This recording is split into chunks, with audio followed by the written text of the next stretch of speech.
Another Friday Fantasy Football Fix here on the Roundup, where we give you a player to start, player to sit this week in week number 10 for your fantasy football teams. Or if you want to do a little daily fantasy as well, you can utilize my information here with that as well. So, this is what we've got coming up on the running back segment this time. And our first starter is a guy who is a little vertically challenged, but that really hasn't stopped him wherever he's been in the NFL. He's always been a very good complementary back, never really the lead dog, but he's got an opportunity here with his team to be the lead dog. And that's Darren Sproles of the Philadelphia Eagles. The little man, he is, as Doug Peterson said, is the new lead running back for that Philly offense. And he's out-touching Ryan Matthews over these last 2 weeks, 36-11. So the timeshare is definitely in Darren Sproles' favor. They're going up against the Falcons,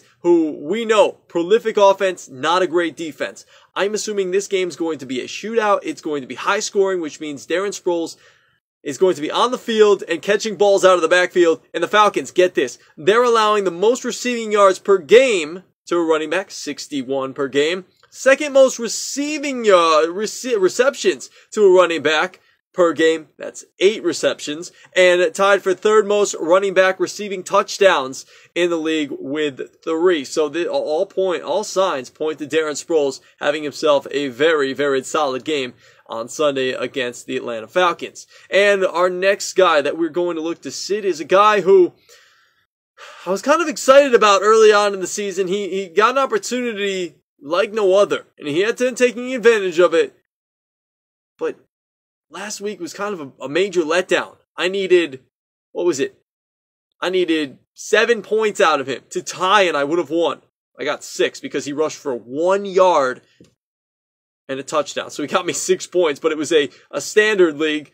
So, of course, even if he had gotten a catch for 5 yards, it wouldn't have done me any good. He needed to get 10 yards rushing or 10 yards receiving to get me that 1 extra point. Couldn't even do it. And that's Christian Michael. And, you know, like I said, that 1 yard, 1 touchdown game versus Buffalo last week. He's not, because he was the every down back, but he's having some of that time. It's basically been a 50-50 timeshare with CJ Prosise lately. He's getting more run in Pete Carroll's offense. So they like him there. He's more the receiving back, shifty guy out of the backfield. He had been a wide receiver previously. Now he's turned himself and made himself useful in the running back role, and he's done a great job, and that's why they let go of CJ Spiller, because they had this guy CJ Prosise, and he can do a lot of the things that, you know, maybe an older CJ Spiller can't do that well anymore. And Christian Michael, 3.2 yards per carry in the last 5 games. That's not a very good number. They're going up against New England. They're going to have to throw the ball a lot, so I expect a lot of CJ Prosise in this game. If you're in a PPR league, I would maybe think about going to get CJ Prosise if he's still available, because this could be a nice game for him.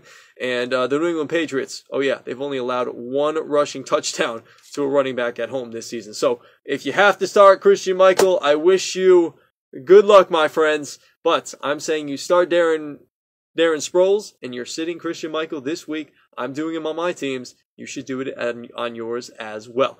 So that was segment number 2 of a Friday Fantasy Football Fix, talking running backs.